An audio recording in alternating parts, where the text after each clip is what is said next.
नमस्कार, मी पूजाच कंटेंट या यूट्यूब चॅनलमध्ये तुमचे अगदी मनापासून स्वागत आहे। आजच्या व्हिडिओमध्ये मी तुम्हाला पशुपतीचे व्रत कसे करावे याविषयीची माहिती सांगणार आहे। काही जणांना पशुपतीचे व्रत काय असते हेच माहिती नसेल, त्यामुळे ज्याला माहिती नाही किंवा ज्यांना माहिती आहे त्यांनी देखील हे व्रत नक्की करून बघा। व्हिडिओचा माहितीपूर्ण वाटला तर व्हिडिओला लाईक, शेअर आणि सबस्क्राईब करायला विसरू नका। पशुपतीचे व्रत केल्याने मनातील कोणतीही इच्छाही महादेव पूर्ण करतात असं मानलं जातं। शिवमहापुराण, स्कंदपुराण यामध्ये देखील पशुपतीचे व्रताबद्दल सांगितलेलं आहे।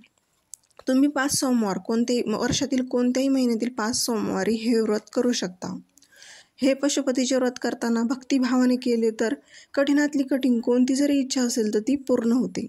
जर तुमच्या मनामध्ये खूप वर्षापूर्वीची एखादी गोष्ट असेल आणि काही करता ती पूर्ण होत नसेल तर तुम्ही हे व्रत नक्की करा। हे व्रत असं कोणतंच काम नाही जे हे व्रताने पूर्ण होणार नाही, त्यामुळे हे व्रत करताना तुम्हाला फक्त काही नियम पाळायचे आहेत। चला तर मग काय आहेत ते नियम मी तुम्हाला सांगते। तुम्हाला काय करायचं, 5 सोमवार हे व्रत करायचं आहे। एखाद्या सोमवारी तुम्हाला काही अडचण आली तर तुम्ही तो सोमवार सोडून पुढील सोमवारी हे व्रत करू शकता। प्रथमतः तुम्हाला सोमवारी लवकर उठायचं आहे, स्वच्छ आंघोळ करायची, सूर्याला पाणी अर्पण करायचं। पाणी अर्पण करताना तुम्हाला ओम सूर्याय नमः या मंत्राचा जप करायचा आहे। नंतर तुम्हाला भगवान शंकराच्या मंदिरात अभिषेक करण्यासाठी जायचे आहे। अभिषेक करण्यासाठी तुम्हाला पाणी, बेलपत्र, धूप, पंचामृत, फूल जेवढी काही सामग्री असेल ना ते सर्व सोबत न्यायचे आहे। नंतर महादेवाला बेलपत्र तुम्ही अर्पण करायची आणि ते बेलपत्र पालथी वाहून व्हावी। आणि जो महिला हे व्रत करत असेल तर महिलांनी नमः शिवाय या मंत्राचा 108 वेळेस जप करायचा। आणि जर पुरुष असेल आणि पुरुषांनी जर हे व्रत करायचं असेल तर ओम नमः शिवाय या मंत्राचा 108 वेळेस जप करायचा। आणि संपूर्ण दिवसभर काय करायचं, उपवास करायचा आणि उपवासाला फळं खायची, दुसरं कोणते खायचं नाही।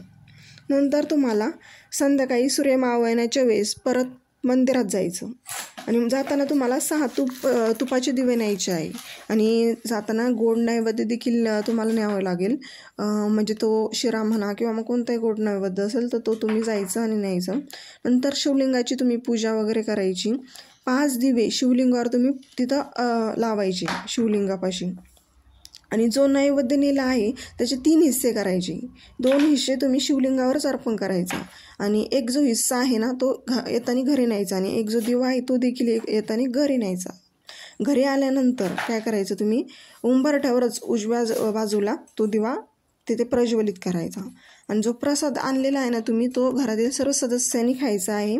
आणि पशुपतींना ही म्हणजे महादेवांना तुम्ही प्रार्थना करायची आहे की माझी जी इच्छा आहे ती देवा मी हे व्रत केले आहे तर पूर्ण होऊ दे। आणि हे व्रत कोणी पण करू शकता, त्यामुळे तुम्ही हे व्रत तुमची जी इच्छा असेल काही किंवा तुम्हाला एखादा एकदम घातक रोग असेल तर तुमचा काही करता तुम्ही एकदम हॉस्पिटलमध्ये गेला आहे, तुमची ट्रीटमेंट चालू आहे तरी देखील तो काही बराच होत नसेल तर तुम्ही हे व्रत करून बघा। कोणताही कठीणातला कठीण आजार असू द्या, कोणती इच्छा कठीणातली कठीण असून द्या तरी देखील तुम्ही पशुपतीचे 5 सोमवार केल्यानंतर ते पूर्ण होईल। त्यामुळे तुम्ही हे व्रत नक्की करून बघा। व्हिडिओ जर माहितीपूर्ण वाटला तर व्हिडिओला लाईक, शेअर आणि सबस्क्राईब करा।